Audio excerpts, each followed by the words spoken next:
नमस्कार दोस्तों, आप सभी का स्वागत है प्रकाश एजुकेशन यूट्यूब चैनल पर।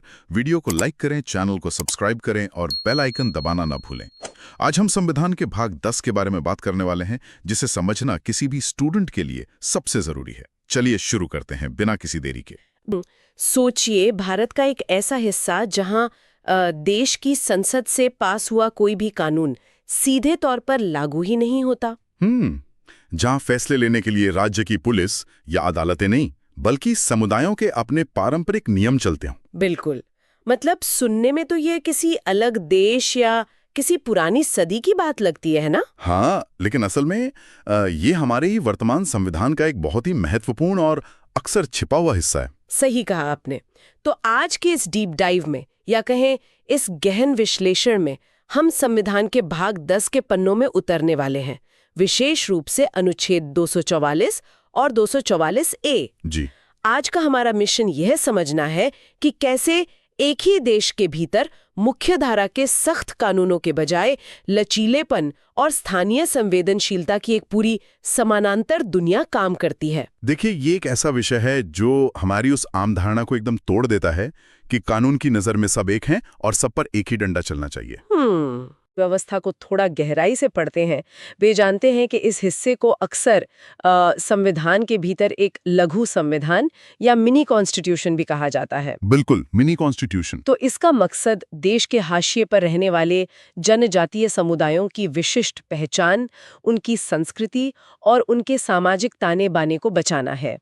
लेकिन मैं ये सोच रही थी कि इस लघु संविधान की वैचारिक नींव आखिर क्या है?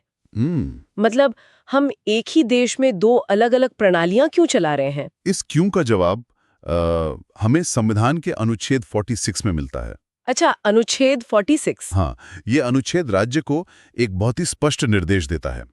ये कहता है कि समाज के कमजोर वर्गों, खासतौर पर अनुसूचित जातियों और अनुसूचित जनजातियों के शैक्षिक और आर्थिक हितों को बढ़ावा देना और उन्हें हर तरह के सामाजिक अन्याय और शोषण से बचाना राज्य की जिम्मेदारी होगी। मतलब ये कोई खैरात नहीं है, बल्कि ये एक तरह का सुरक्षा कवच है जो राज्य को हर हाल में देना ही है। एकदम सटीक कहा आपने। और इस सुरक्षा कवच को जमीन पर उतारने का जो सबसे बेहतरीन दर्शन था, वो भारत के पहले प्रधानमंत्री जवाहरलाल नेहरू के पंचशील सिद्धांत से आया। ओहो, पंचशील सिद्धांत। जी। जनजातीय प्रशासन का ये पूरा ढांचा इस एक वाक्य पर टिका है कि जनजातियों का विकास उनकी अपनी प्रतिभा और विरासत के अनुसार होना चाहिए।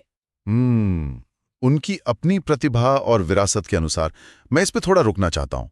इसका व्यावहारिक मतलब क्या है जमीन पर?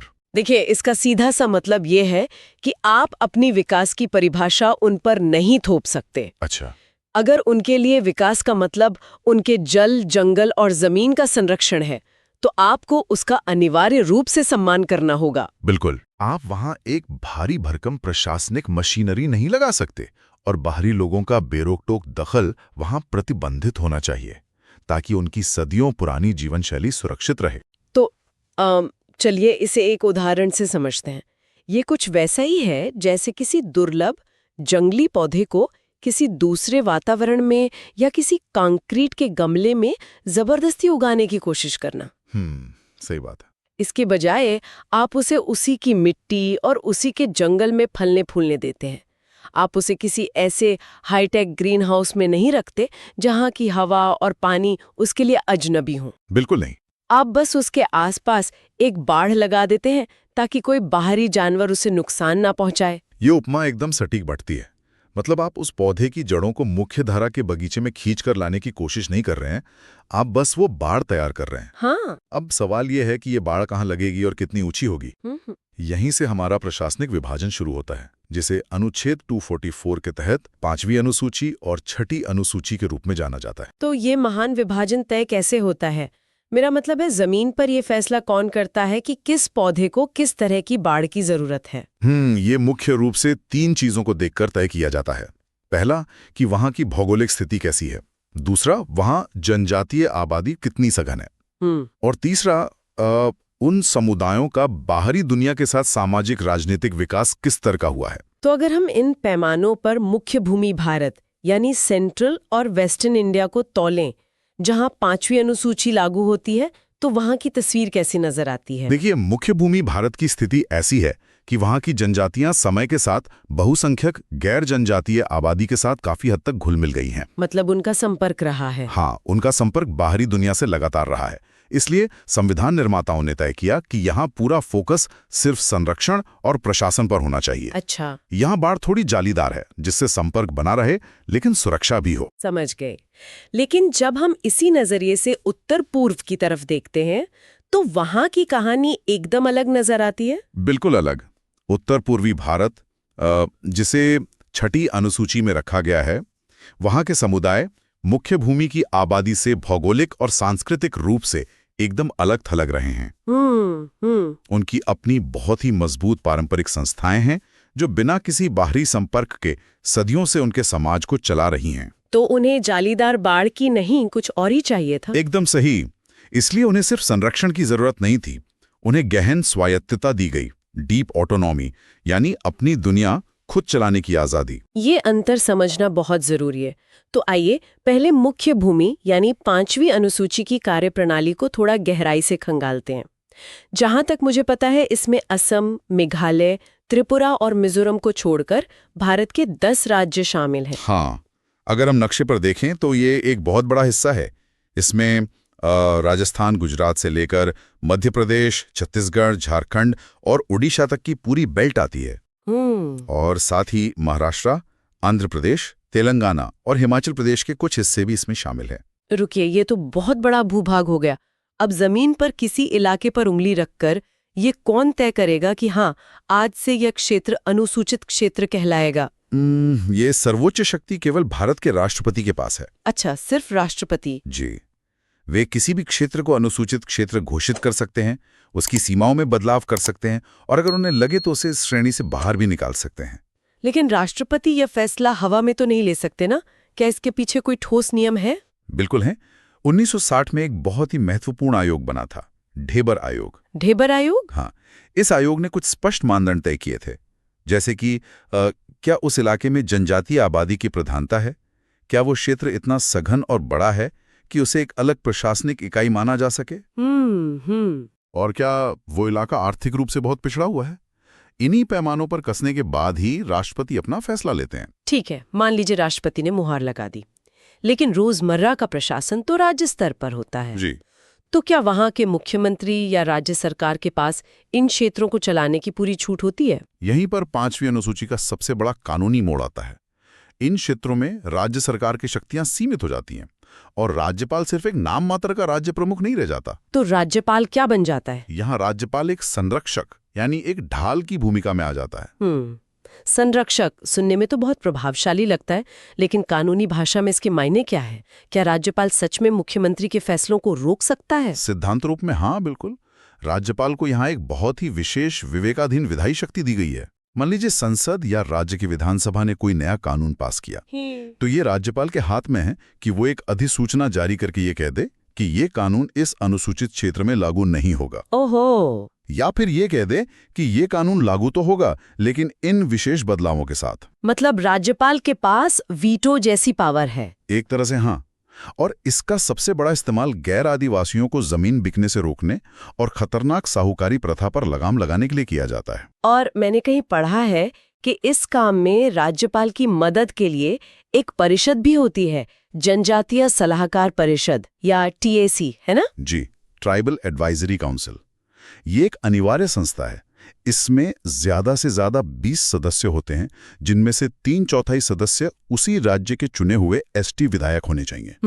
विचार ये था कि समुदाय के अपने चुने हुए प्रतिनिधि ही प्रशासन को सलाह दें। मुझे यहाँ एक बड़ा विरोधाभास दिख रहा है। कैसा विरोधाभास? देखिए, अगर TAC में इतने सारे चुने हुए प्रतिनिधि बैठे हैं, लेकिन नाम से ही जाहिर है कि ये सिर्फ एक सलाहकार संस्था है, तो अगर वे सिर्फ सलाह दे सकते हैं और उनके पास खुद कानून बनाने या फैसले लागू करने की कोई कार्यकारी शक्ति नहीं है, तो क्या ये बिना दांत के शेर जैसा नहीं हो गया?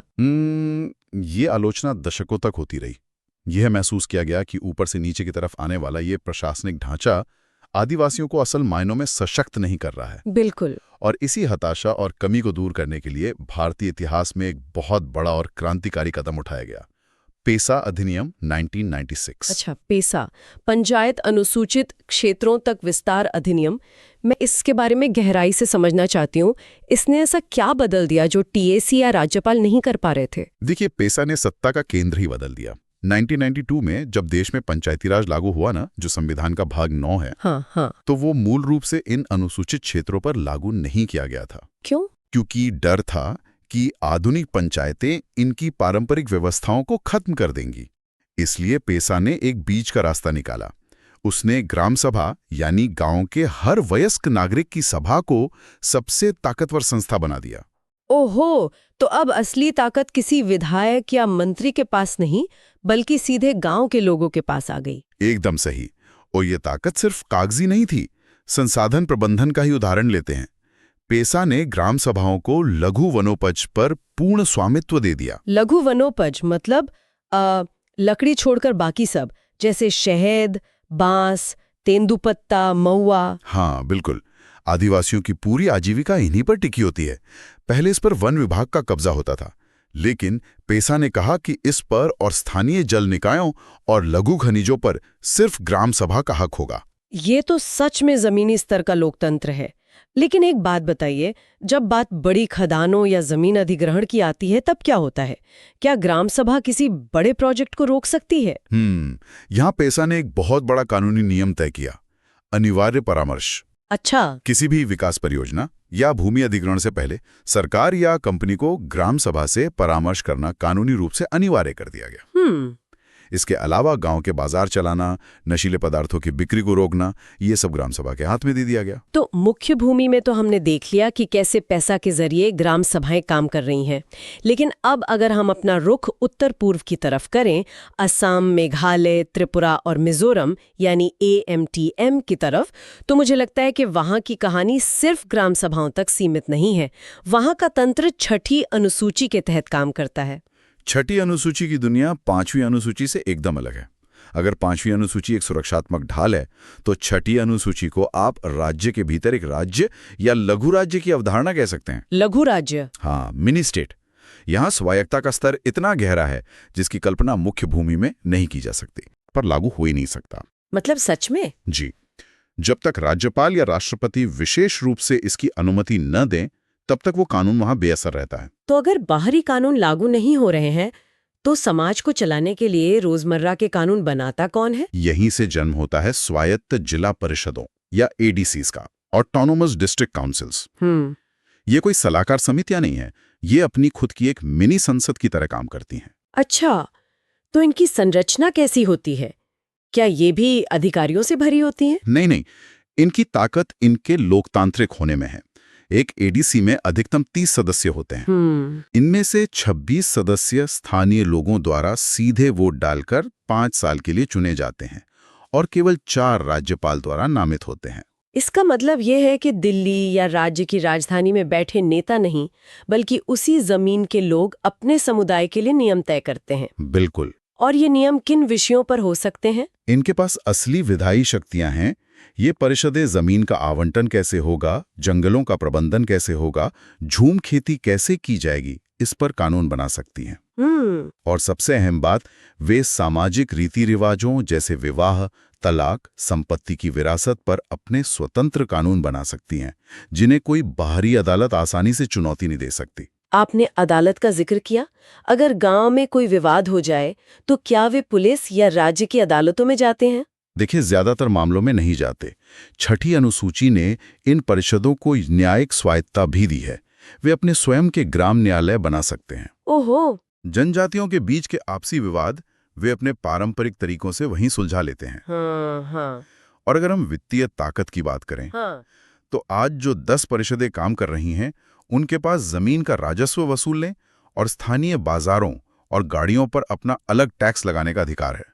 मतलब ये अपने समुदाय के लिए खुद कानून बना रहे हैं, खुद न्याय कर रहे हैं और अपना पैसा खुद इकट्ठा कर रहे हैं। बिल्कुल। और इसी संदर्भ में हमें अनुच्छेद 244A को भी समझना होगा। अच्छा, अनुच्छेद 244A। हाँ, यह छठी अनुसूची से भी एक कदम आगे की व्यवस्था है। इसके बारे में अक्सर अखबारों में पढ़ने को मिलता है, खासतौर पे जब असम के कार्बी एंगलोंग या दीमा हसाओ क्षेत्रों में आंदोलन होते हैं। ये एडीसी से कैसे अलग है? इसे 1969 में 22वें संविधान संशोधन के जरिए जोड़ा गया था। यह संसद को असम राज्य के भीतर ही एक पूर्ण स्वायत्त राज्य या ऑटोनॉमस स्टेट बनाने की शक्ति देता है। एक स्वायत्त राज्य, क्या इसके पास एडीसी से ज्यादा ताकत होगी? बहुत ज्यादा। देखिए, एक एडीसी के पास अपनी विधायिका होती है, लेकिन सरकार चलाने के लिए मंत्री नहीं होते। और सबसे बड़ी बात, उनके पास पुलिस या कानून व्यवस्था की ताकत नहीं होती। लेकिन अनुच्छेद 244A के तहत जो स्वायत्त राज्य बनेगा, उसकी अपनी एक अलग स्थानीय विधायिका होगी। अच्छा। अपने खुद के मंत्रियों की एक परिषद होगी और उसे कानून और व्यवस्था का अधिकार भी सौंपा जा सकता है। ये तो वाकई एक बहुत शक्तिशाली प्रावधान है। जी। अब तक हमने जो भी चर्चा की है, चाहे वो पैसा हो, 5वीं अनुसूची हो या 6ठी अनुसूची की ताकतवर परिषदें, ये सब कागज पर या सिद्धांत रूप में एक आदर्श दुनिया की तरह लगते हैं।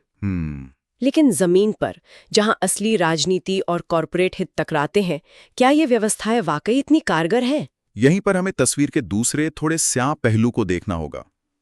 जमीनी हकीकत इन संवैधानिक आदर्शों से काफी दूर है और चुनौतियों से भरी है। सबसे बड़ी और पहली विफलता है प्रशासनिक जड़ता। प्रशासनिक जड़ता। आप उन्हीं राज्यपाल की शक्ति की बात कर रहे हैं जिसे संरक्षक माना गया था। हाँ, बिल्कुल। संविधान ने राज्यपाल को मुख्यमंत्री और मंत्रिपरिषद से स्वतंत्र होकर विवेकाधीन शक्तियां दी थी। लेकिन असल राजनीति में क्या होता है? क्या होता है? राज्यपाल अक्सर अपनी स्वतंत्र शक्ति का उपयोग करने से कतराते हैं और राज्य सरकार की सलाह पर ही काम करते हैं। जब संरक्षक ही राजनीतिक दबाव में आ जाए तो ढाल कमजोर पड़ ही जाती है। और इसका सबसे बड़ा नुकसान जमीन के मामले में देखने को मिलता होगा, जिसे भूमि अलगाव या लैंड एलियनेशन कहते हैं। ये आज की सबसे कड़वी सच्चाई है। संविधान कहता है कि आदिवासी जमीन गैर आदिवासी को नहीं दी जा सकती।